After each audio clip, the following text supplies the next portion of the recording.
Hi guys! So ako ngayon ay magluluto ng tokwat baboy. So lulutuin ko muna yung aking pork belly. Ibo-boil ko muna and then i-broil ko mamaya sa oven kasi malamig na, hindi na ako makapag-barbecue sa labas. Dapat may ano yan may tenga, kaso lang wala. So, ang gamitin ko lang is yung pork belly. Magpapakulo ako ng tubig. Lutuin ko muna yung karne para madali siyang i-broil mamaya. Lalagay ako ng paminta, yung buong paminta.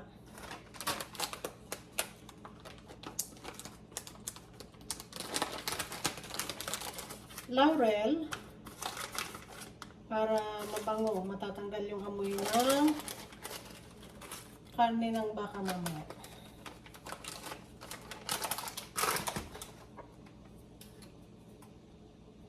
Then maglalagay ako ng asin.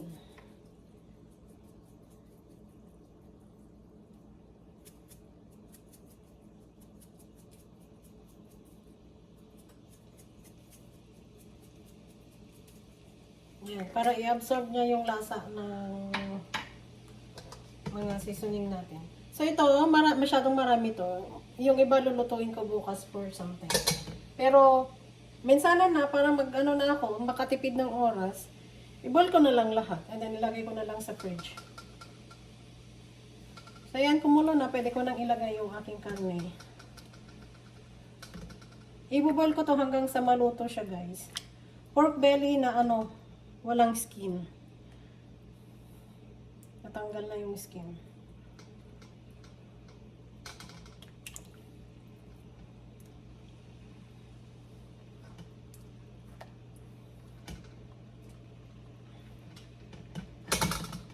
Yan, lulutuin ko muna to guys.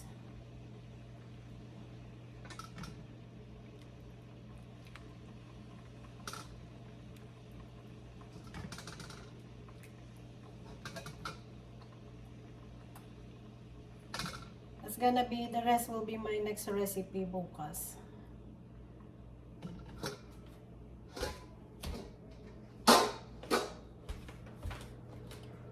Para tipid sa time.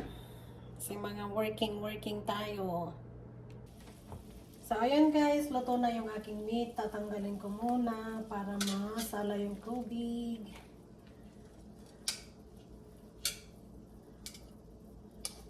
Ayan, ready for ano na to. Ready na siyang i-broil sa oven. Kasi malamig na. Hindi na tayo makapag-barbecue sa labas. Dito ko ngayon lulutuin sa oven.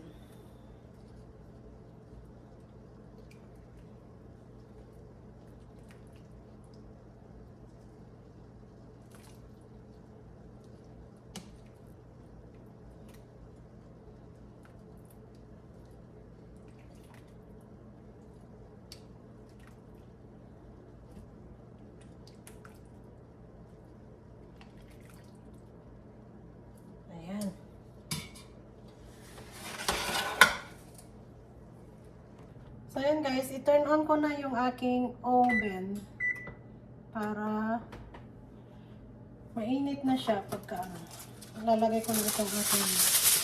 Ang ginagawa ko para madaling masagat, ilalagyan ko siya ng foil ng ating baking sheet.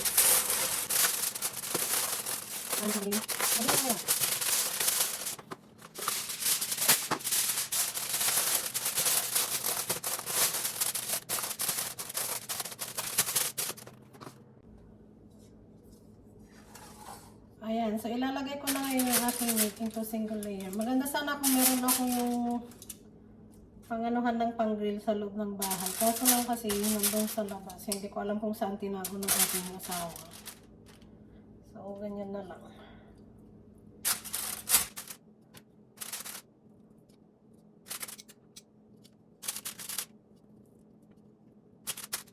Ayan. Wala, sumulit ka na sa ating tomorrow. So, ayan guys, ready na yung ating oven. Lalagay ko na yung ating meat.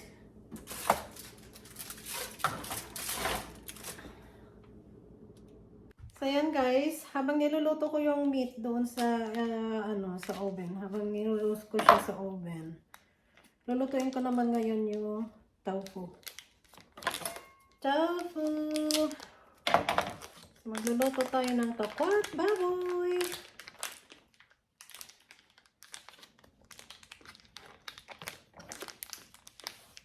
So, ang kinuha ko yung, talaga, yung firm tofu. Ayan.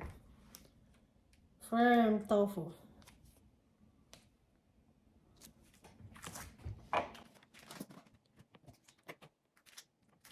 Extra firm talaga yung ginawa ko guys. Okay lang natin ipag-dry. Para hindi siya magtalsik-talsik. Kasi i-deep fry natin to guys. I-deep fry natin ang tofu. Halika po siya na medyo parang lang, parang madali siyang maluto. Mga ganyan size. Pero kapag naman, pag siya. Pero mas mataas yung pagka-luto niya. Medyo crispy-crispy outside. And then, i-deep fry ko. I-deep fry ko na yung aking tofu.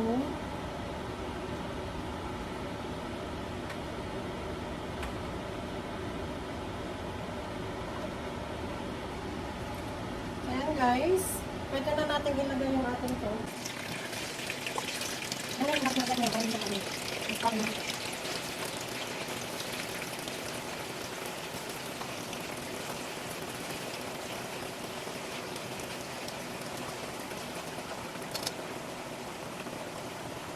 Ayan guys, habang niluluto ko yung aking mga karne at yung tofu, gagawin ko na yung sausawan.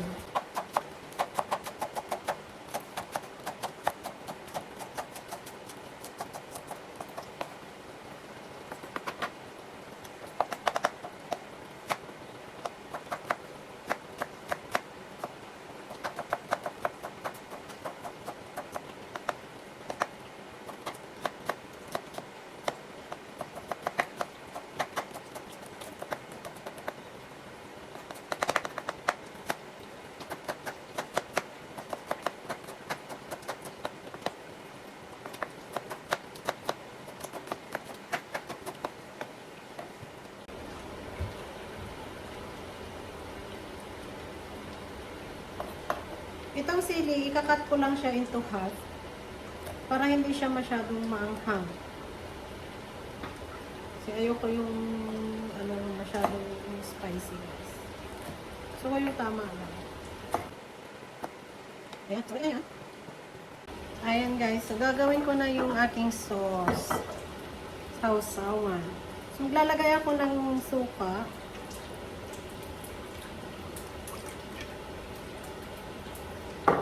Suka, soy sauce,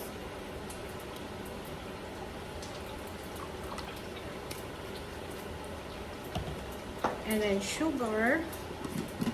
White sugar ang gamit ko. So, maglalagay ako ng 2 spoon. And then, yung aking paminta. Pero bago nyan, guys, ating siguraduhin na yung asukal is tunaw.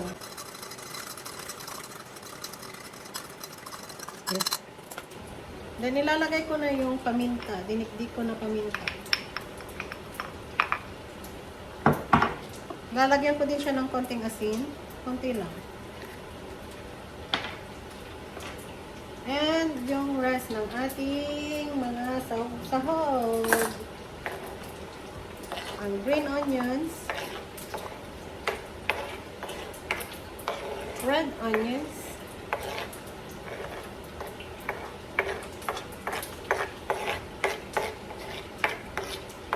Yung ating sili, of course.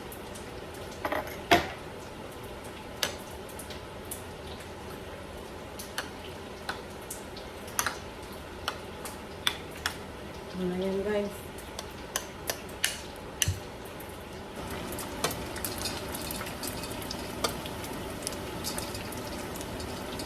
So, ayan guys. Medyo golden brown na siya. Nag-golden brown na.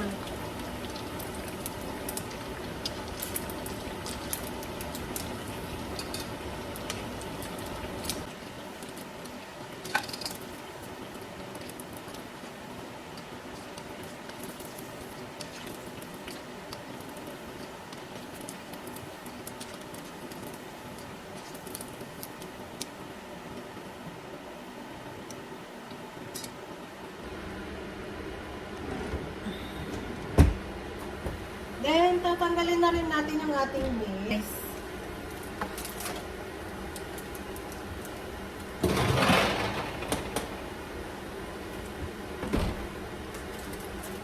Ayan.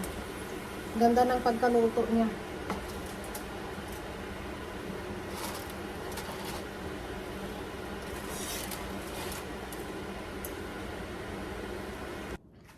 So, ayan guys. Ready for chopping na yung ating tofu.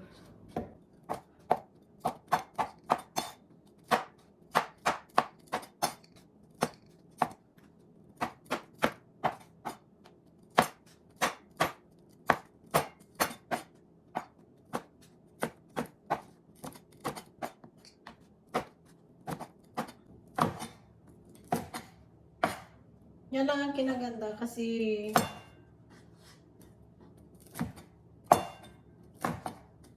firm yung tofu na ginamit natin.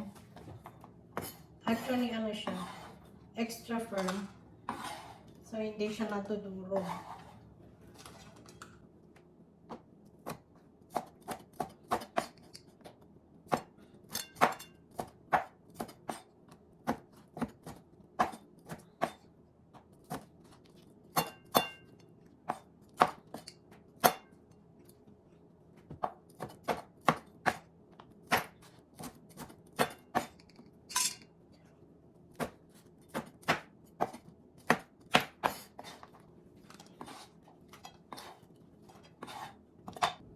Okay, next natin i-chop is yung ating karne. Dahil mainit-init pa.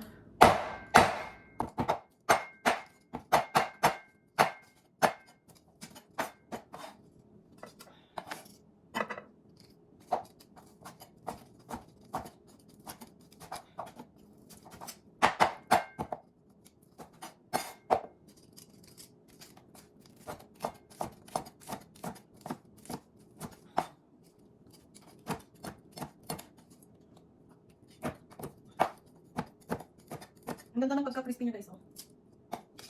Binawal ko na sa ito.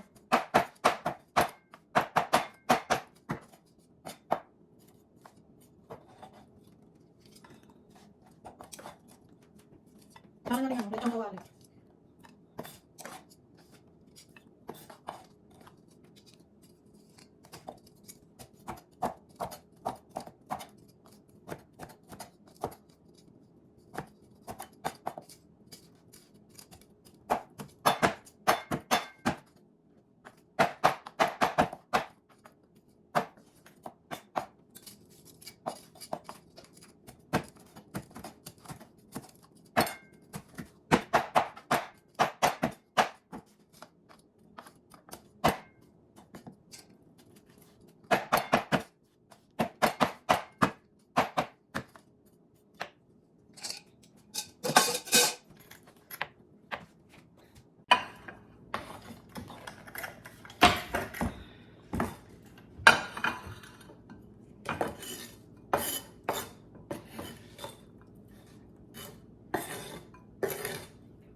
Ayan guys.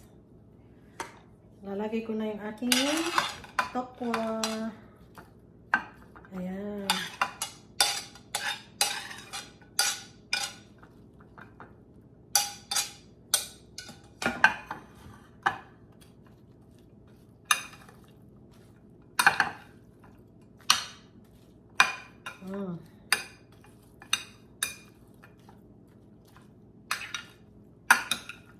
Yung aking sausawan, mamaya na yun. Pag kumain na, saka na ilalagay. Or sa ano na lang. Individual. Ayan. Kasi kung ihahalo ko na ngayon, magsasagi yung tokwa.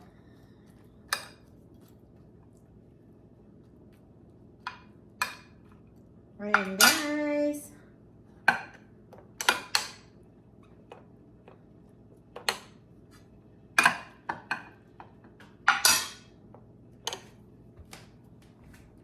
So, ayan guys, ang aking tokwat baboy. So, yun yung aking sausawan.